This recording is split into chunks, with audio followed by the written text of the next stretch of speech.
it was really clear that we were riding through one of the most impoverished legacy cities in the US, and no one's riding bikes. So it really brought home the inequity of the whole situation, where we're riding these bikes that cost thousands going all over the world via plane to go to these different events, and we're riding right by our fellow citizens. And like, how lucky are we that we have this opportunity to do it? But if we're gonna do it, we need to make a change.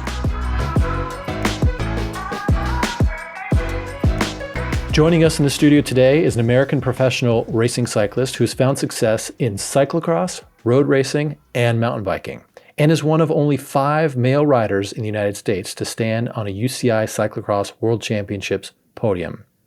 He has 6 career national championships, more jobs than anyone can count, and is witty as all get out. Please welcome to the show, Tim Johnson. Hey, Tim. Yeah, thanks for having me. I appreciate it. Oh man, so good to see you. So good to see you. Where are you calling in from now in the world? Well, very snowy New England. This has been like a winter that kind of brings the snow, takes it away. It's made it pretty hard to ride a bike or ski. So I don't know. This is one of those seasons where I think a lot of people move out of New England and come here. Do you have a lot of miles on an indoor trainer this year? I can see it from here, and you know what? No, actually, I don't. It's not even wet. It's like kind of salty, a little corroded, but not a lot of time on the bike inside these days. Oh man. Well, you probably travel a ton, so I'm sure that counts too, right? Well, what I like to do nowadays is backcountry ski. A little bit of skimo. You put skins on the bottom of your skis and you skin uphill, and then transition to the top and blast back down. So there's kind of like skimo for fitness and then backcountry skiing for stoke. So having learned how to ski in my 30s and having gone through the period of time where I basically crashed every single time I went down, and now I'm actually proficient, I can't get enough of it. I dream about turns. Really? So lucky. Yep. The Chicagoland area is not ideal for that activity. Yeah, well, that's where the travel comes in. So I was just in Utah last week, and oh man, so good. Oh yeah. Tim, you know the format of the show, right? We're going to start with the basics, and then we're going to graduate into your career. We'll talk about a little community stuff, and then we'll end on a fun little psych evaluation that we have. Cool? Sounds you ready? Good. Yep, ready to go. All right, let's start with some of the basics for our listeners and fans that maybe have heard your name but don't know enough about you. Where were you born? Just north of Boston. So original Mass boy, and Middleton, Massachusetts. And what did your parents do growing up?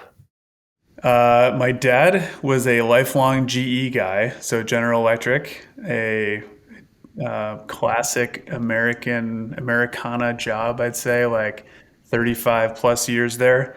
My mom was a librarian who went back to work full time after I hit the ripe old age of maybe 11 maybe, which coincided right about the time I started getting into trouble. So there you go.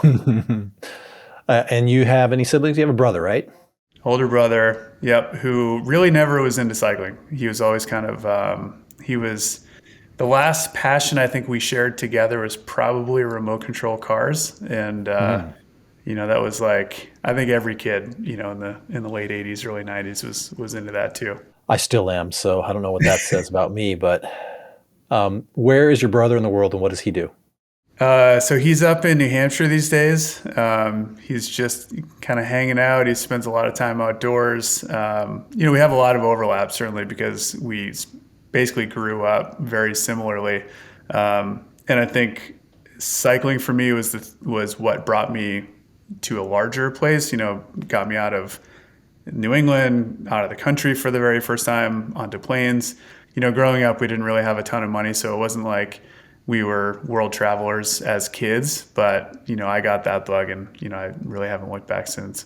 Well, let's stay with your childhood a little bit. So you and your brother, what did you guys do to either get into trouble or stay out of trouble as kids? Yeah, well, the best trouble that we got into also involved my mom.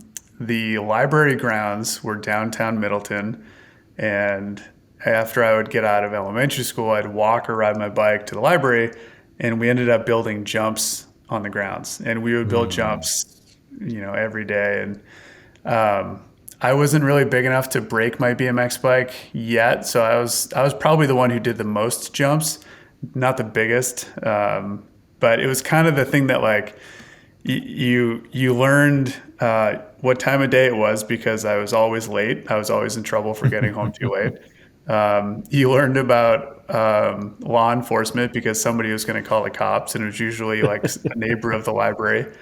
I also I don't know. I think like some of those summer evenings were some of the best of a childhood. It's just like you're there with a few kids. It was before skate parks were a thing, so this was kind of our version of it.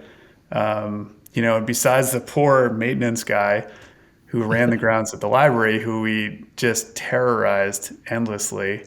Everyone was basically fine with it. I'll drive by, when I go see my mom, and I'm still looking for like the track on the bank, that had the takeoff, and then Oh like yeah. the other angles that we would end up skidding on. So yeah, it's a good way to grow up. Were you always into bikes as a kid? Yeah, it was like, I have photos on a little 20-inch, actually smaller than that. I think it was like a 12-inch. And then rode 20-inch. BMX was getting huge. We went to go see a Haro freestyle show at a parking lot of a mall in North Conway, New Hampshire. And it was the Haro team. And it was Brian Blyther and Dennis McCoy with a trailer on the back of a van. So like the movie Rad came out in like '84. Sure. This is probably '87, maybe. I was 10. Just like epic memories of watching these guys and doing my best to pretend like I could do what they did. But that was really my first exposure to anything of that like magnitude in real life. Once you saw that show, which I'm sure was incredible, were you hooked? Were you thinking at that moment, I want to do what those guys do? I kind of, in some ways, I've had a lot of time to think about that day since then. And this is where memory gets a little blurry because like I Yeah. don't really remember if that was exactly what I was thinking or if I've totally transposed like what I think now onto that. But yeah, I mean, I had their autographs. I had a poster. It was on my wall for years. I got BMX Plus, the magazine, so I'm just sitting there like just my face buried in the magazine as soon as I got it. And then because of my mom at the library, I begged her to get Trans World Skateboarding. It was mountain bike action, Oh yeah. really anything to do with bikes after that. So I was just constantly like consuming what was happening. One really funny moment was my good friend at the time. This is kind of during our skateboarding phase, but there was a payphone at a convenience store just up the street, and we got $5 in quarters, and we went up to the payphone, and we figured out that we could call and ask for certain people, and the guy that we wanted to talk to was a professional skateboarder named Nadas Kopis, and Nadas was like kind of the hotshot like street ramp skateboarder at the time. So Yeah. we ended up calling information, finding, assuming he lives in Santa Monica, because that's what we all thought, every pro skateboarder lived in Santa Monica. But we Sure. ended up calling his house and talking to his mom and asking if Nadas could come skate with us. And, we were maybe 11 at the time. It was so funny. So those are the good old days. That's awesome. Well, take us forward a little bit in age. So, high school, were you into cycling in high school or did you get into ball sports? What were you doing to stay out of trouble in high school? Yeah, I mean, the most trouble I got into is probably when I was transitioning from soccer player. I grew up playing soccer, played, every season we could. My mom coached the local team. My brother played. Um, and as I got into high school, I was definitely like a pretty lost kid, what I wanted to do, who I wanted to be, whatever. And got into, hanging out with the wrong kids, drugs, alcohol, like the bad things that happen at that Yeah. age. And, I got into mountain biking because we would basically fill up our backpacks with six packs and go into the woods. And we were camping and doing all this stuff. And so I hadn't even gone to a mountain bike race yet, and got into some trouble with the same good friend who we called the skateboarder. And really had to like basically break up with my friend group because I was that bad. And Yeah. so what ended up happening is I would ride my bike to the local bike shop. I'd ride on what I considered now to be a road I would never ride a bike on. I'd ride it like 8 miles, and I'd basically look at tubes. Like, I want to get a tube. Like, I need an excuse to go to the bike shop, and I'd be like, oh, I need to get another tube. And I'm riding a piece of shit Sears mountain bike, and Right. didn't even have any idea what was going on. But these guys basically took an interest in this kid who kept coming to the bike shop. And I kind of did the same thing with the skateboard shop when I was skating.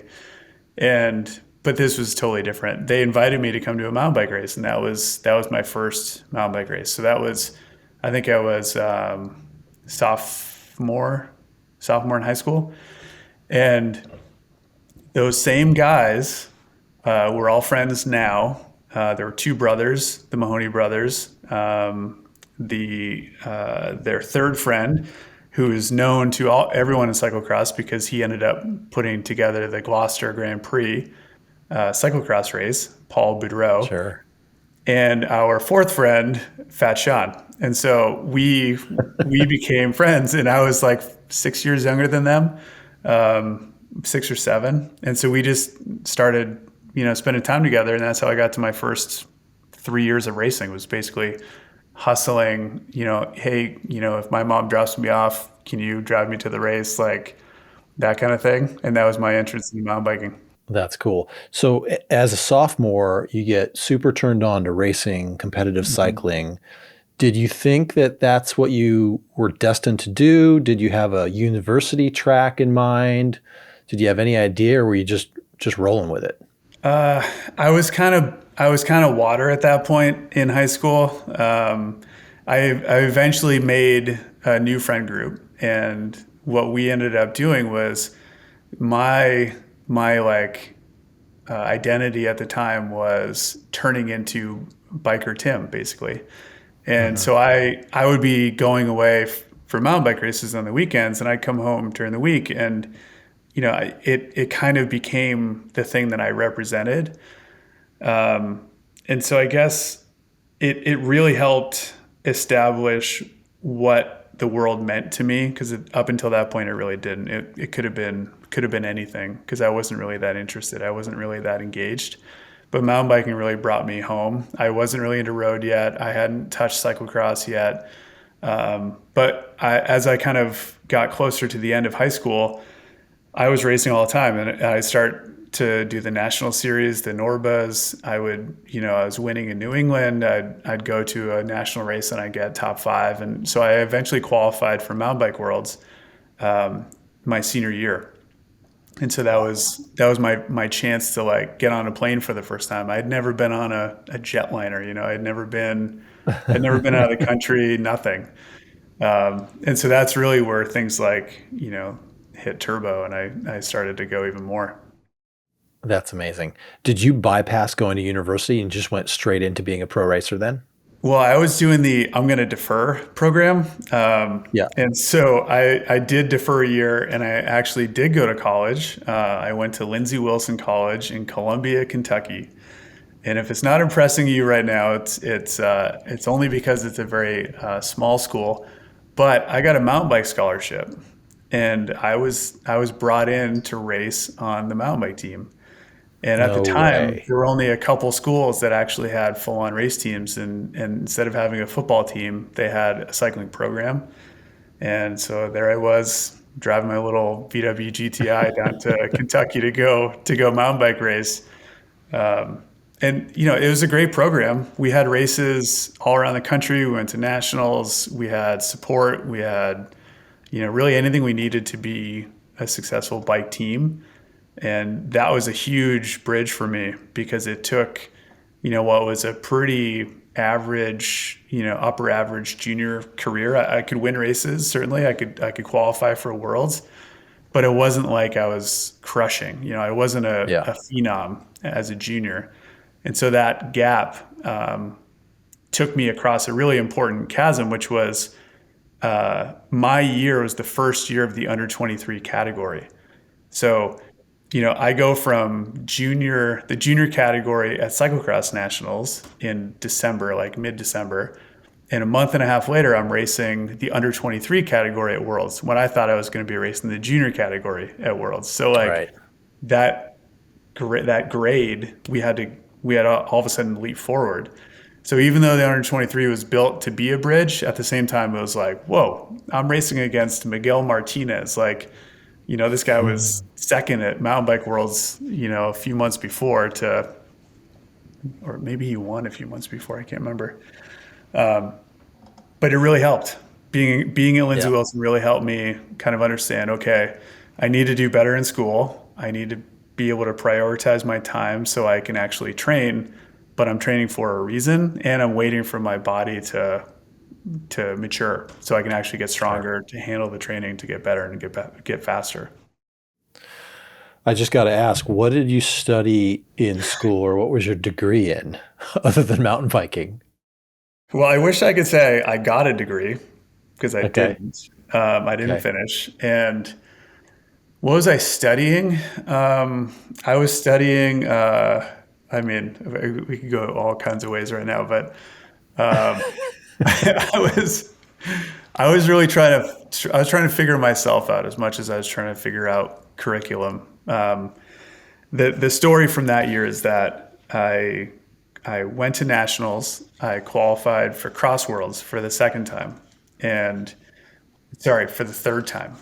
And worlds that year were in Denmark, and so school ends early December. Drive back to Boston, go to Europe, and do worlds at the end of January. And I had to take time away from school to do worlds.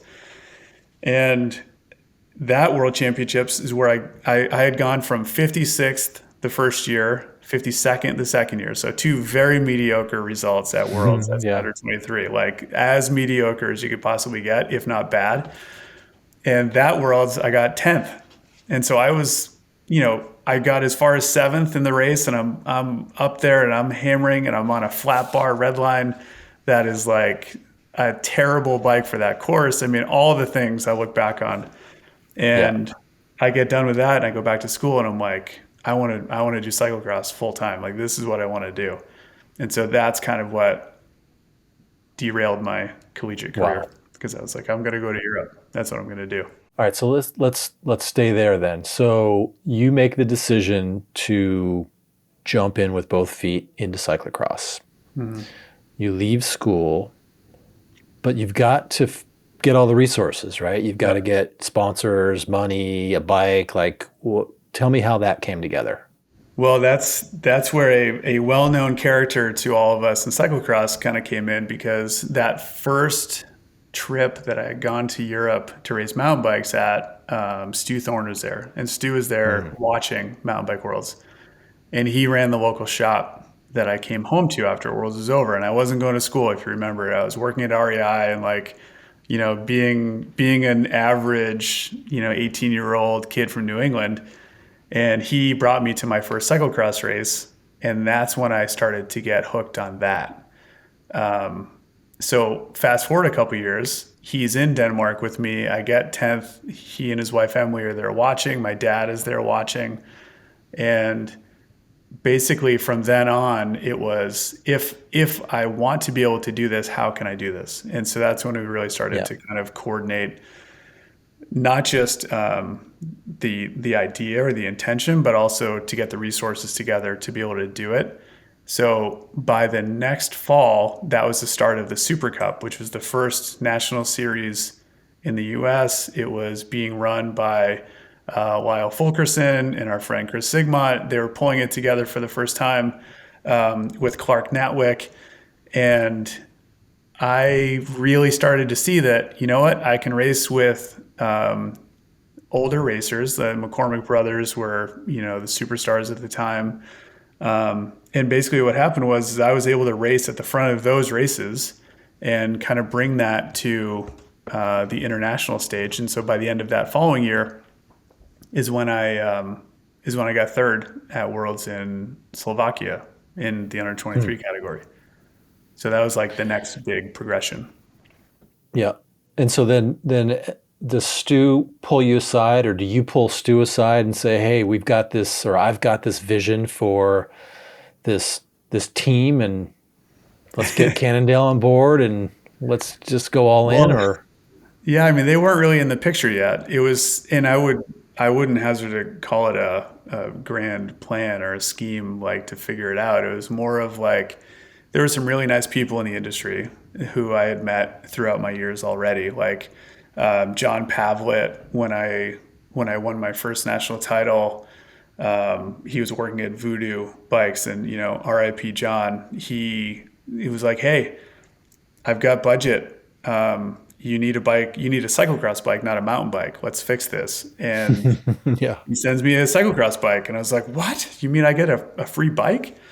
I had great local support. Steve Pucci from the CCB team. He was really kind of like the Kaiser Soze of cycling in New England, and was able to not just show me where to go, but he would show me the path, and then I would have to figure it out. And I made a lot of mistakes. I yeah, definitely didn't take a straight path to becoming a professional cyclist, but Bruce Fino was a huge influence for me. I went to work for Pedro's, the bike, I don't know what you would call it, parts and tool and accessory, tools. yeah, Yeah, that company was still based in New England at the time, and I went to work for them.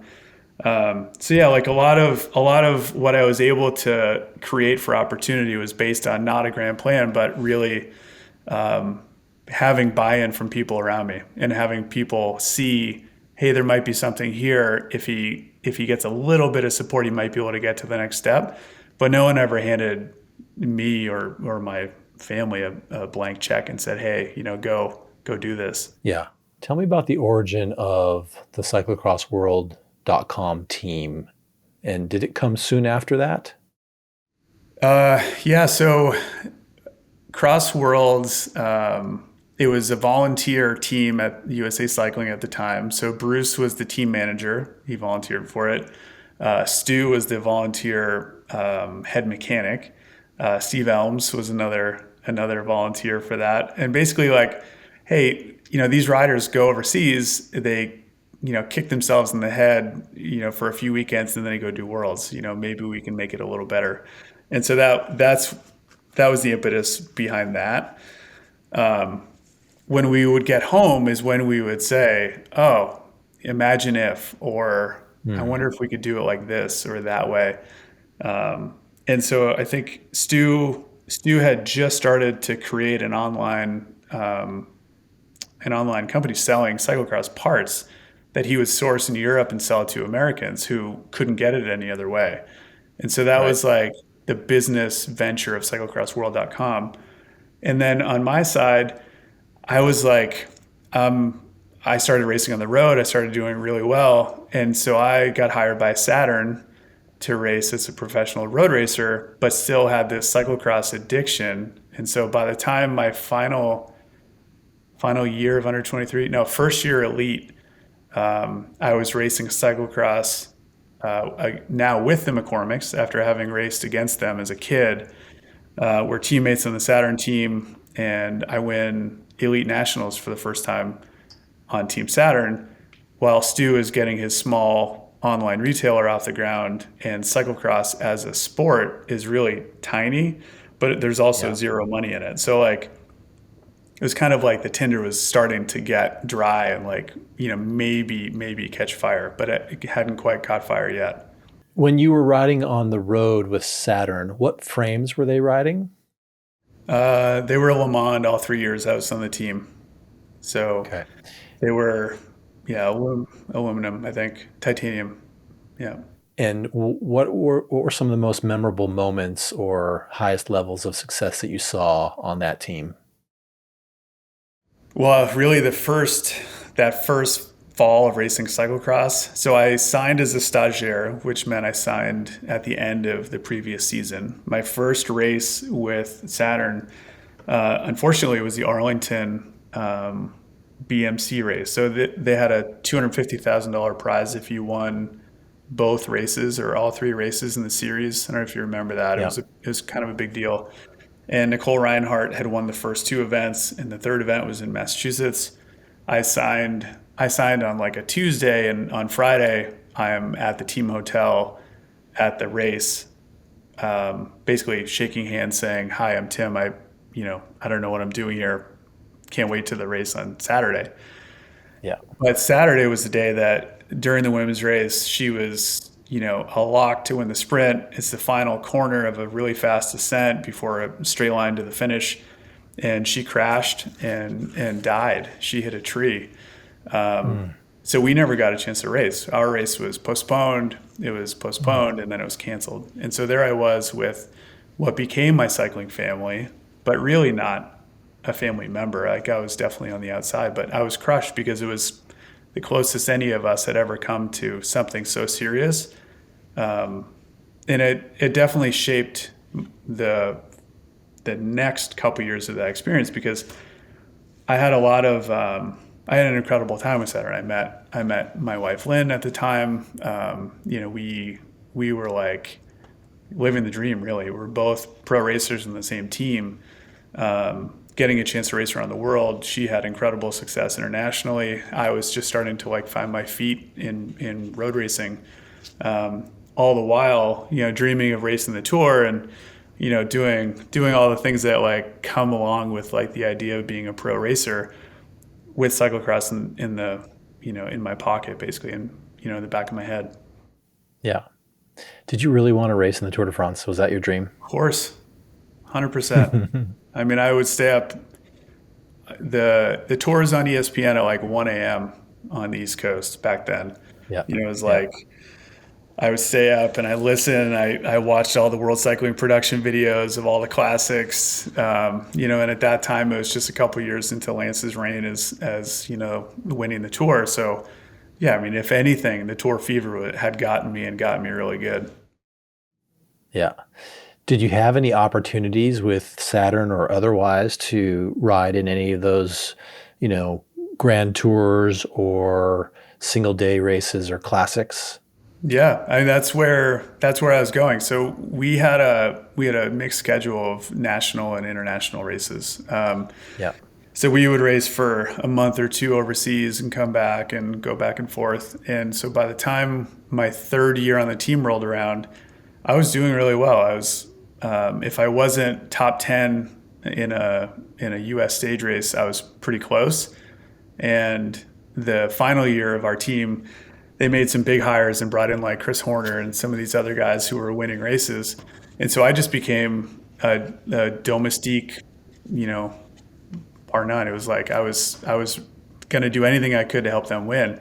By the end of the year, I was winning, and I went to this little race in Australia called the Herald Sun Tour, and at the time it was kind of a shit show. Anyone who's ever been there at that era would know what I mean. But double days and like I think it was 12 stages over 10 days, and I had just done Road Worlds, so I had done Road Worlds for the second time, so 265K, crazy race, wild, so fast. And I get on a plane to Australia covered in road rash from a crash during Worlds. And I Yeah. start this 10-day stage race in pieces, like can barely walk. I'm not sleeping, nothing. But after like a week of suffering through every single split and getting dropped and like crosswinds and, getting dropped on a mountaintop finish, I started to come around and I eventually won 2 stages. And then I won the overall on the final day on the same Wow. circuit that they do Australian Nationals at nowadays. Buninyong is like, it's famous for Australian cyclists.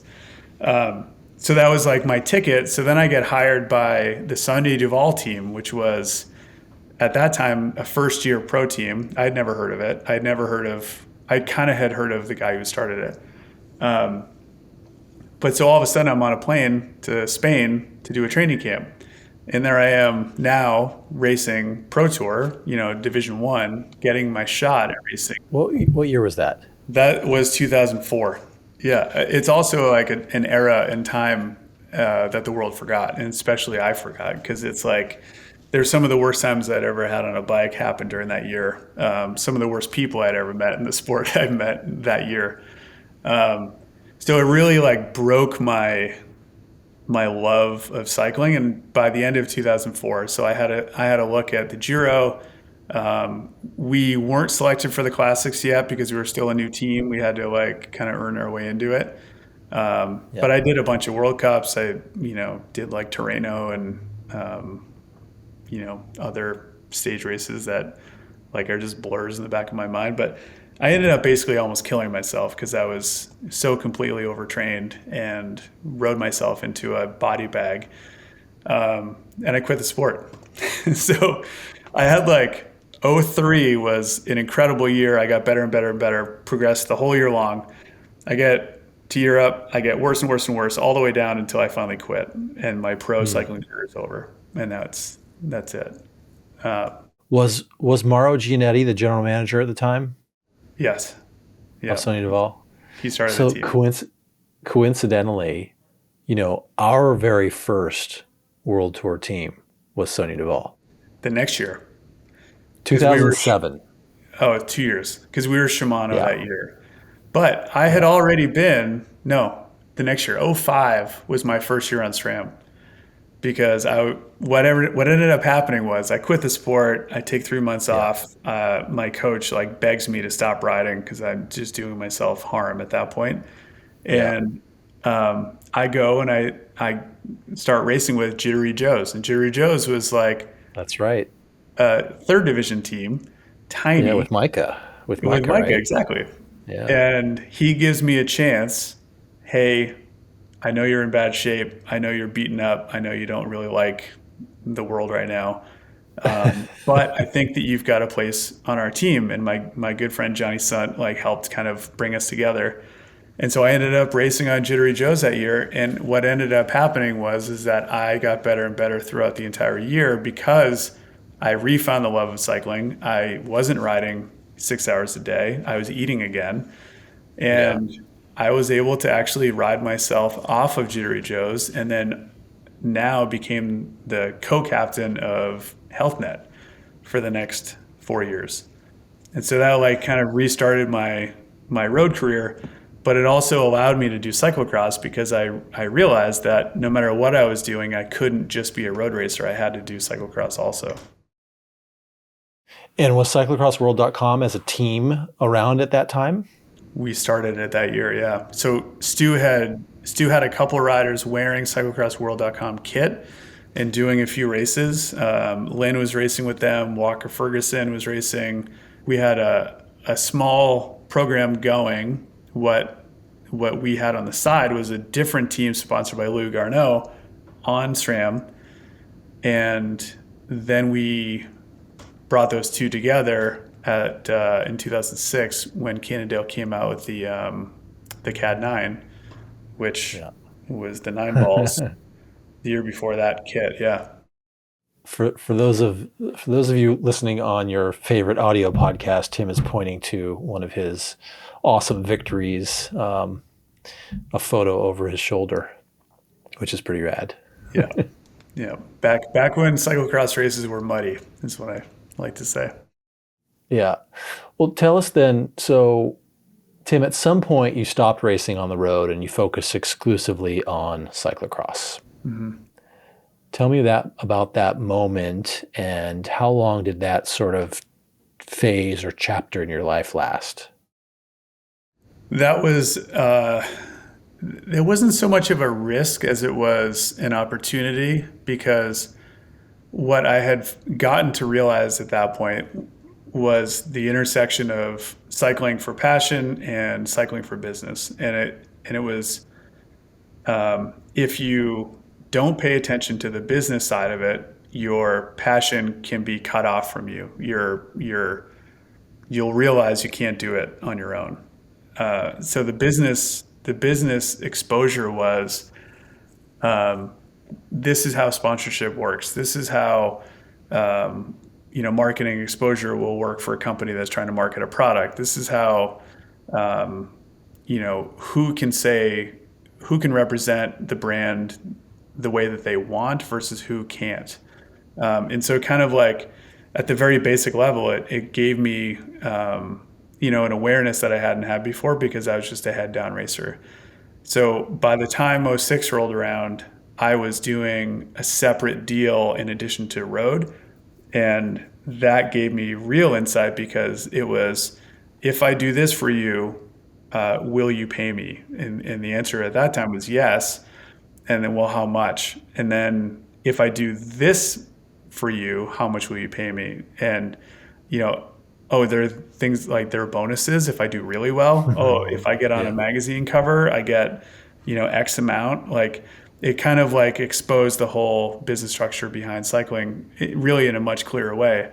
So by the time we built the cyclocross team, it was built on the idea that we're able to do something that no one else can do.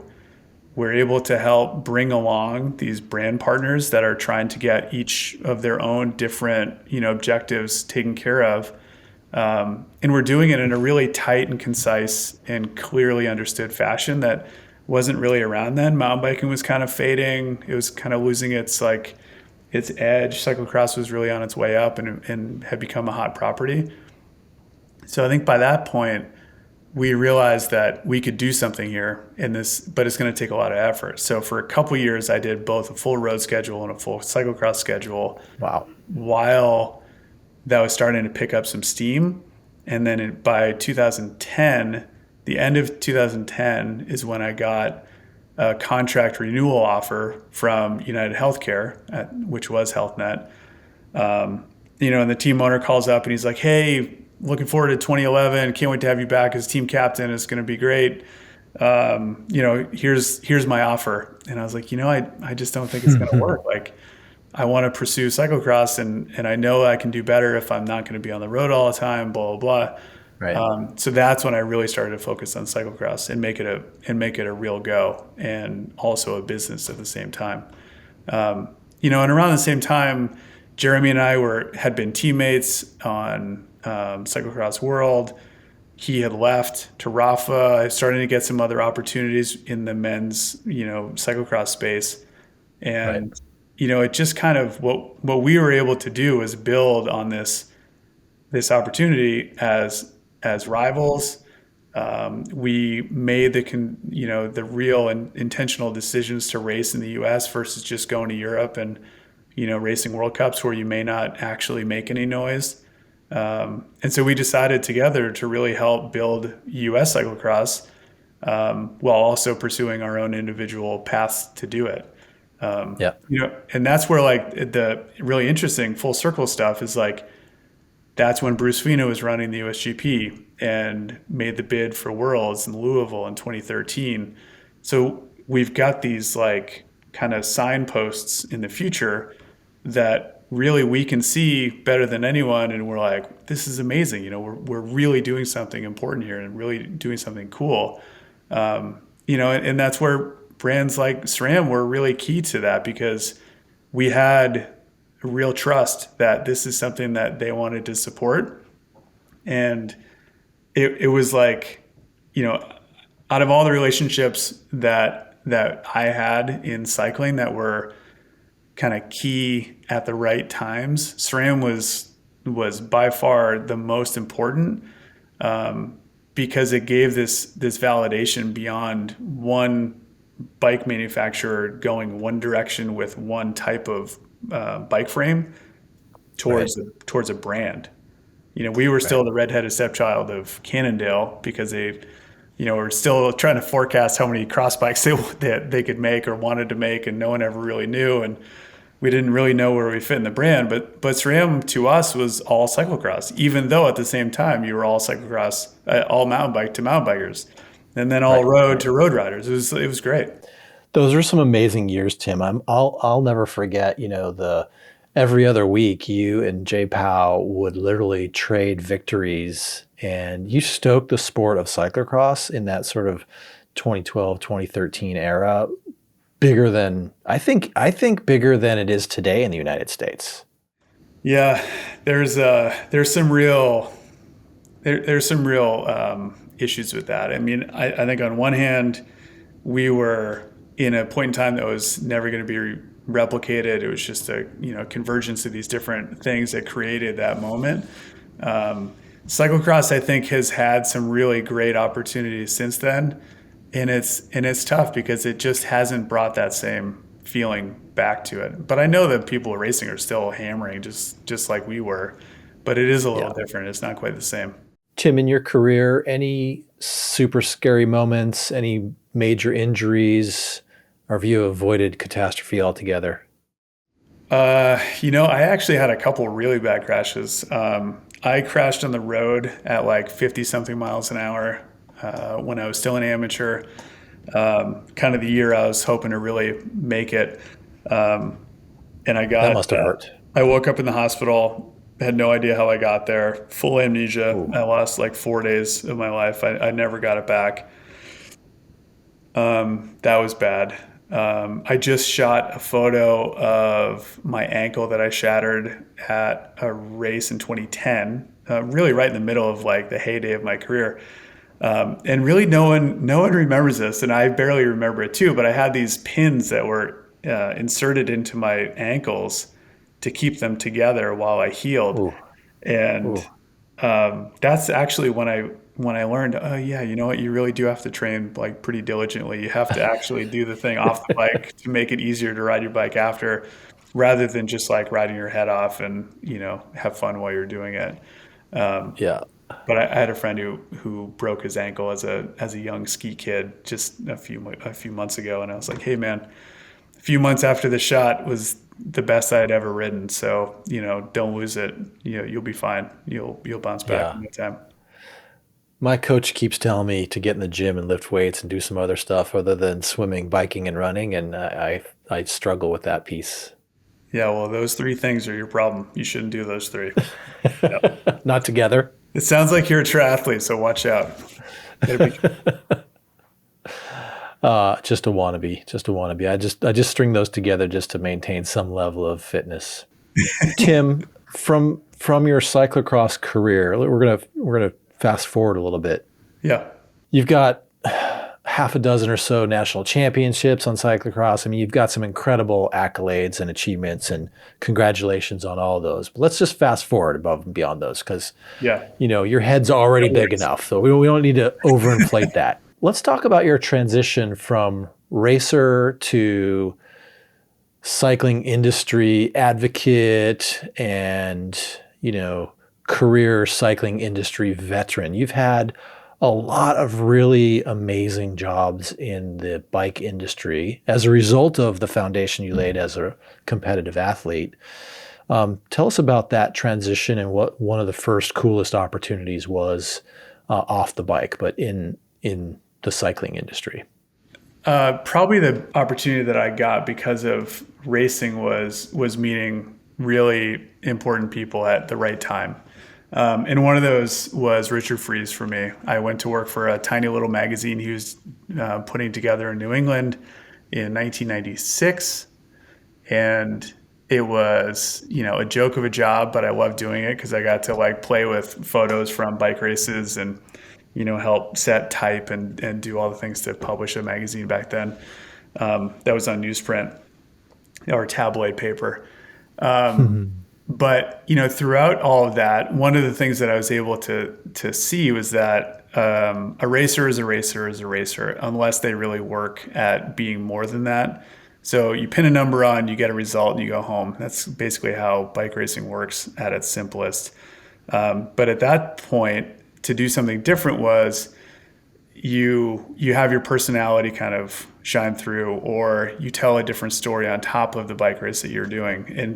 And really, I think I look back and I remember like Frankie Andreo's diaries in Velo News. I remember like Bob Roll's diaries in Velo News. I remember the book that he wrote. I remember, learning more about the racer I was watching.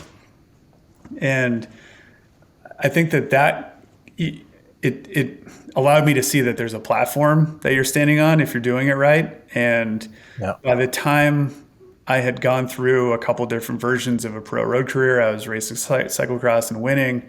One of the things that I was always really passionate about was bike advocacy, but I didn't even realize it. I had understood it. I had been all over the world and ridden in places with good infrastructure, but I had also ridden out the door of my house and been run over by a car. Like my wife had been run over by a car. Like I had lost friends who had been killed. So bike advocacy was a very, very natural thing for me to talk about. And what Richard did is he kind of showed me that side of this universe where bike advocates work every day to make it easier for us to ride bikes or walk across the street because of a Right. crosswalk.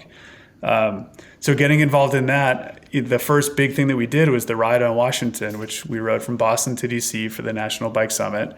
No one in bike racing had ever heard of the National Bike Summit, and no one at the bike summit had ever heard of bike racing, it seemed.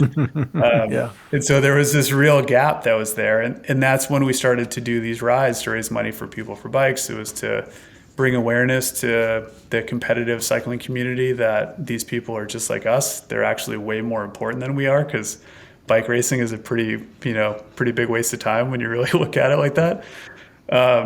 And so that kind of opened that up for me. Learning that I could use my platform as a bike racer to help other people do their job better was really inspiring. And we did that for like 6 years, I think. And then led to a couple different things. I was on the board of Mass Bike for a while. I still bring up bike advocacy every day in my job at Strava nowadays. Yeah. Tim, let's go back to the ride-on events that you did, because they were awesome and they were really powerful. They influenced, congressmen and senators. You helped the cycling industry through People for Bikes have a voice at the table, right, for meaningful change with infrastructure and safety and access, which was really great. You hit a bunch of different cities, right? I mean, Washington was one, but you hit dozens of cities doing the ride-on events, right? Yeah, we did. We did DC a few times. We finished in Atlanta. We went St. Louis, Kansas City, Chicago. One of my favorite kind of nights was we would do these get-togethers at local bar or bike shop or something, and just invite people to come out and hang out. And one of the years we made a Strava heat map to give to the mayor of Kansas City. And this was a thank you, like, hey, we're in your city basically for the reason that there's not enough bike infrastructure, but we're really there to have a good time. Here's this great, image in a frame. Love for you to have it.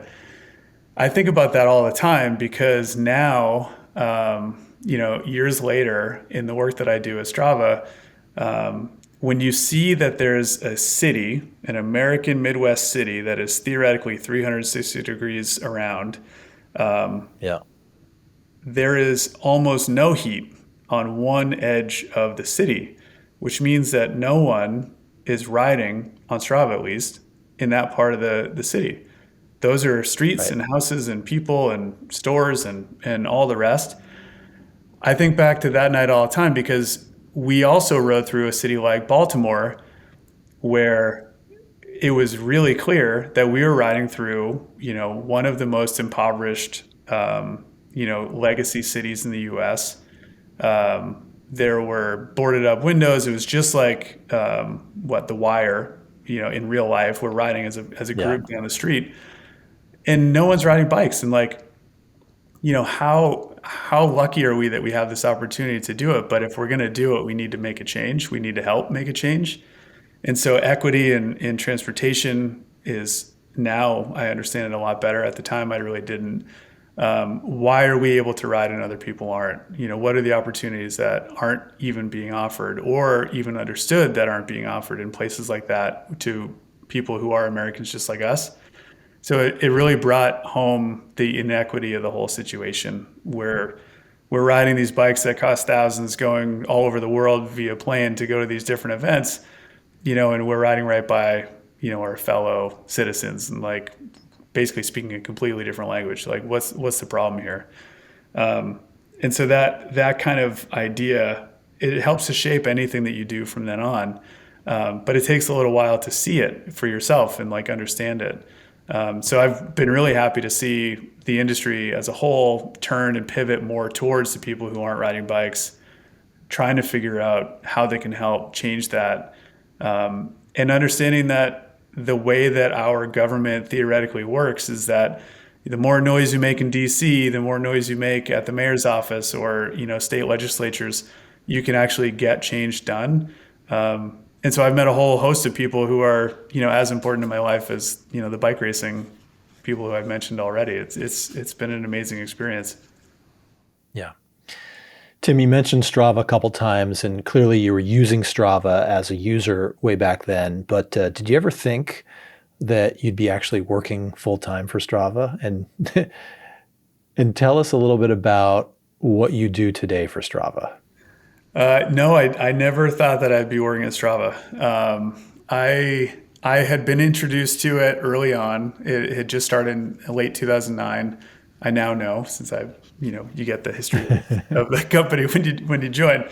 But I joined in 2010, and I was one of the early users. I had a marketing relationship with the founders at the time to help get exposure to Strava, and I look back at some of my early uploads, and I did like a 90-mile mountain bike ride across the Santa Monica Mountains on the Backbone Trail, like one of the most epic rides ever in existence, with like a world famous MotoGP racer, Ben Bostrom.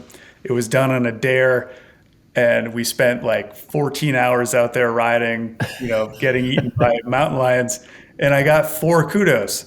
Like like what's going on? But it reminds me how small the platform was, and there weren't that many users. It grew and grew and grew, and here we are today, with 100 million users around the world. My job these days is I'm on the content and partnerships team, and what that really is who's on Strava, what kind of cool, interesting, inspiring things are they doing around the world, and how do we help share that with more people? How do we help them, build, what their audience sees of like, either it's someplace cool, either it's a first, either it's fast or it's slow or it's inspiring because they're getting out when they really, haven't been riding for a long time.